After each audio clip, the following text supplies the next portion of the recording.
Hello guys, आज हम करेंगे ऑपरेंट कंडीशनिंग थ्योरी, क्रिया प्रसूत अनुबंधन का सिद्धांत। यह सिद्धांत किसने दिया? स्किनर ने। किसने दिया? स्किनर ने। यह सिद्धांत किस पर आधारित है? प्रभाव के नियम पर आधारित है। मतलब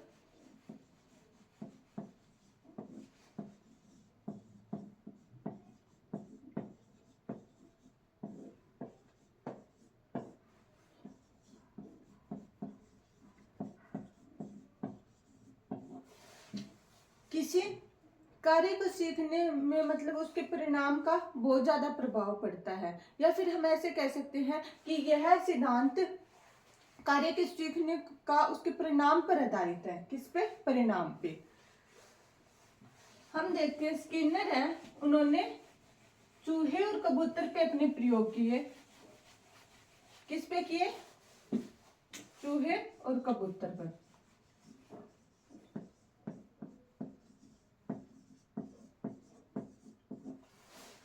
इन्होंने अपने प्रयोग से क्या निष्कर्ष निकाला? उन्होंने बताया कि यदि किसी कार्य के दौरान प्रबलन, पुनर्बलन या फिर उद्दीपक प्रोत्साहन दिया जाए तो वह उस कार्य को जल्दी सीखता है। क्या कहा? कोई बालक हो या प्राणी हो, कार्य के दौरान उसे प्रोत्साहन दिया जाए तो वह उस कार्य को सीखता है। स्किनर ने यह भी माना है कि बिना उद्दीपक या प्रोत्साहन के बिना भी प्राणी सीखता है, लेकिन उससे क्या है, उद्दीपक देने से क्या है, सीखने की गति तीव्र हो जाती है। हम इसको ग्राफ की सहायता से समझेंगे। ये क्या है? सीखने की गति।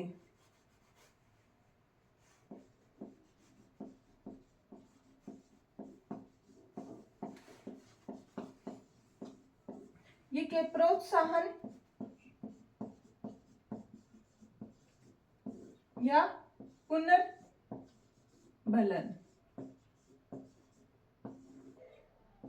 अगर कार्य करने के दौरान प्रोत्साहन या पुनर्बलन दिया जाए तो सीखने की गति कैसे हो जाएगी? ऐसे बढ़ जाएगी, तीव्र हो जाएगी। अब हम देखते हैं पुनर्बलन होता क्या है।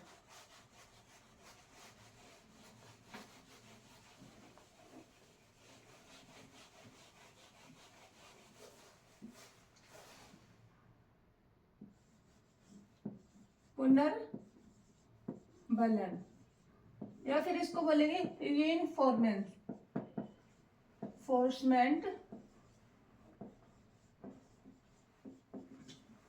ये क्या है? कार्य के दौरान दिए जाने वाला प्रोत्साहन क्या कहलाता है? पुनर्बलन या रीइंफोर्समेंट। कार्य के दौरान दिया जाने वाला प्रोत्साहन क्या कहलाता है? पुनर्बलन।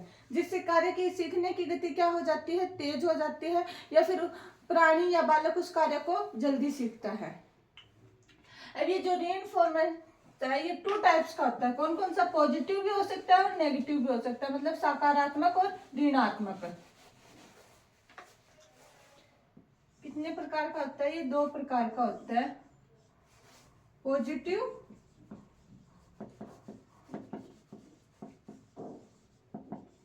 और नेगेटिव। सकारात्मक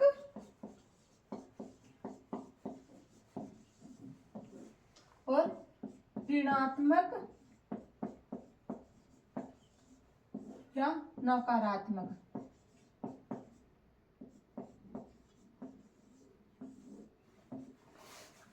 पॉजिटिव में क्या होता है?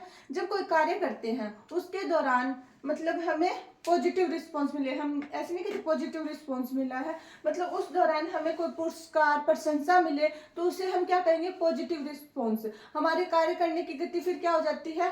ज्यादा हो जाती है, मतलब सीखने की गति या कार्य करने की गति ज्यादा हो जाती है।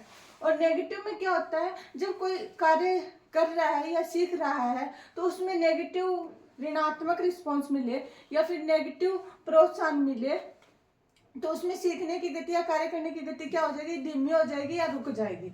अब पॉजिटिव जो रीइंफोर्समेंट है ये दो प्रकार का होता है, आगे दो टाइप का है।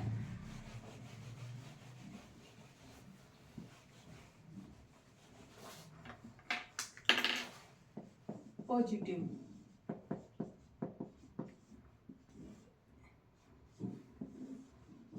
प्राइमरी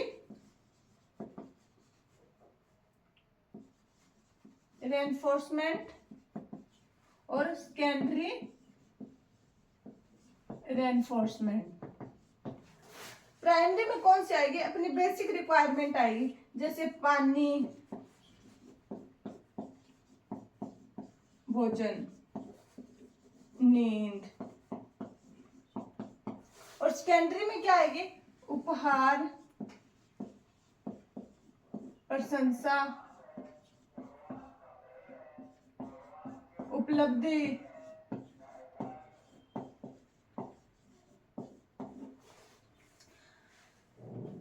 प्राइमरी रीइंफोर्समेंट में क्या होता है, प्राथमिक पुनर्बलन, प्राथमिक, और ये कौन सा है, गौण या सेकेंडरी, द्वितीयक।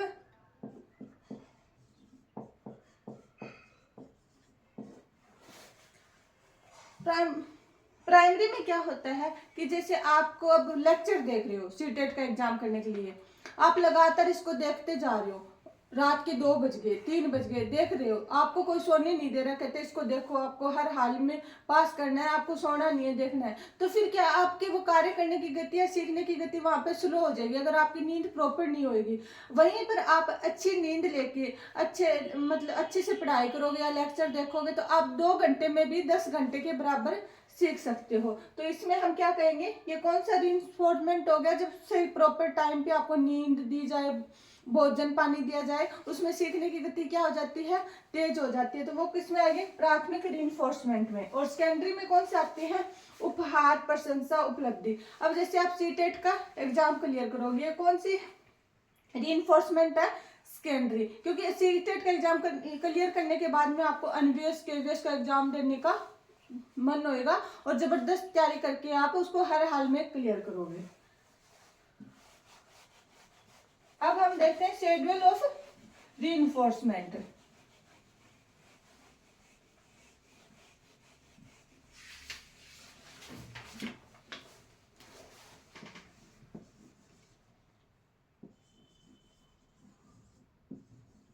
शेड्यूल ऑफ रीइंफोर्समेंट ये कौन कितने टाइप का होता है, 2 टाइप का होता है, 2 प्रकार का होता है, कंटिन्यूअस एंड पार्शियल।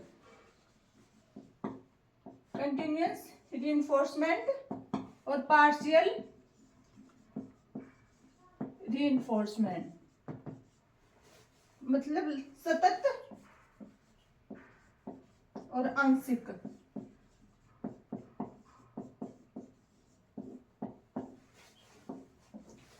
सतत में क्या होता है, जब लगातार किसी कार्य के करने पर लगातार पुनर्बलन या प्रोत्साहन दिया जाए, वो क्या होगा, सतत रीइंफोर्समेंट। और पार्शियल क्या होगा, थोड़े टाइम के बाद, समय अंतराल के बाद में जब हमें प्रोत्साहन या पुनर्बलन दिया जाए, उसे हम क्या बोलेंगे, पार्शियल या आंशिक।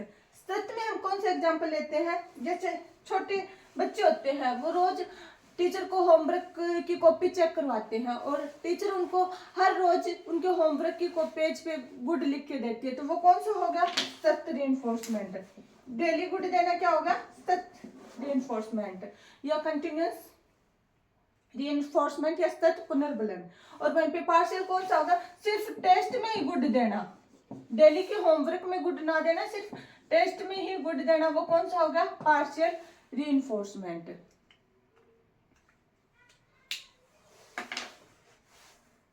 इसके बाद आज की क्लास अपनी यहीं पर समाप्त होती है। मेरे ख्याल से आपको समझ आया होगा, एक बार फिर से रिवाइज कर लेते हैं।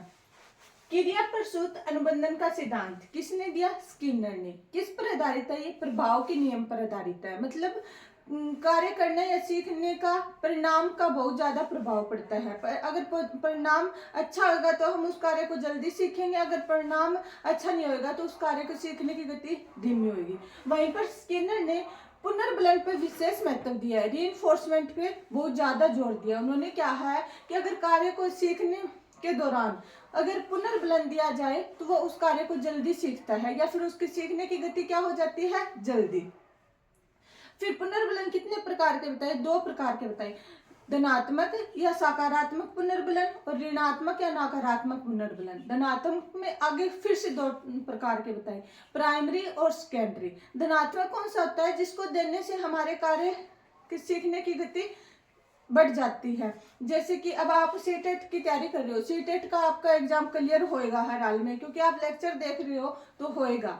और फिर उसके बाद में आप एनवीएस केवीएस का एग्जाम तो ऐसे फटाक से निकाल दोगे। वो क्या आपका मतलब पॉजिटिव रीइंफोर्समेंट या सकारात्मक पुनर्बलन। वहीं पर अपन नकारात्मक में किसका उदाहरण लेंगे, जिसको देने पे दंड मिले। अब जैसे किसी की फैमिली ऐसे कह दे, सीटेट का क्या एग्जाम, क्या तैयारी कर रहे हो, स्टेट एग्जाम की करो या फिर और बड़े एग्जाम की करो, जैसे आईएएस की होगी, आरएएस की होगी, मतलब इससे क्या तैयारी कर रहे हो, ऐसे उनकी फैमिली अलाउड ना करे तो वहीं पे आपका मनोबल गिर जाएगा। या फिर हम ऐसे बोल सकते हैं, अगर कोई चोर चोरी करता है और उसको दंड दिया जाता है तो वो चोरी करने से घबराता है, मतलब उस कार्य के करने को रोक दिया जाए, तो वो कौन सा होगा, ऋणात्मक रीइंफोर्समेंट पुनर्बलन। फिर आगे हमने देखा शेड्यूल ऑफ रीइंफोर्समेंट। ये कितने प्रकार के होते हैं, 2 प्रकार के, कंटिन्यूअस एंड पार्शियल, आंशिक और सतत। सतत में क्या होता है, जब किसी कार्य करने के दौरान लगातार उसे प्रोत्साहन दिया जाए, उसे हम सतत बोलेंगे। जैसे कि बच्चा होमवर्क करता है तो टीचर डेली होमवर्क की कॉपी में गुड लिख के देती है। वहीं पर कभी कभी मतलब प्रोत्साहन दिया जाए, उसे हम पार्शियल बोलेंगे। जैसे कि सिर्फ टेस्ट में गुड देना या फिर कोई एग्जाम पास करने पे मतलब अच्छा उपहार देना, उसे क्या बोलेंगे हम, पार्शियल रीइंफोर्समेंट। आज की क्लास अपनी यहीं पर समाप्त होती है। स्टूडेंट्स, मुझे पता है मैं बीच बीच में रुकती हूँ, अटकती हूँ, ये मान लो इतने अच्छे से नहीं पढ़ा सकती, लेकिन अगर आप सपोर्ट करोगे तो मैं अपनी पढ़ाने की स्किल डेवलप करूँगी। मैं हर रोज इस पे कार्य कर रही हूँ, तो प्लीज़ हमें छोटे यूट्यूबर को ज़्यादा से ज़्यादा सपोर्ट करें, ताकि मेरा हौसला बढ़े। एक लाइक और एक सब्सक्राइब से और ज़्यादा अच्छे पढ़ाने की हर कोशिश करूँगी। जय हिंद, जय भारत।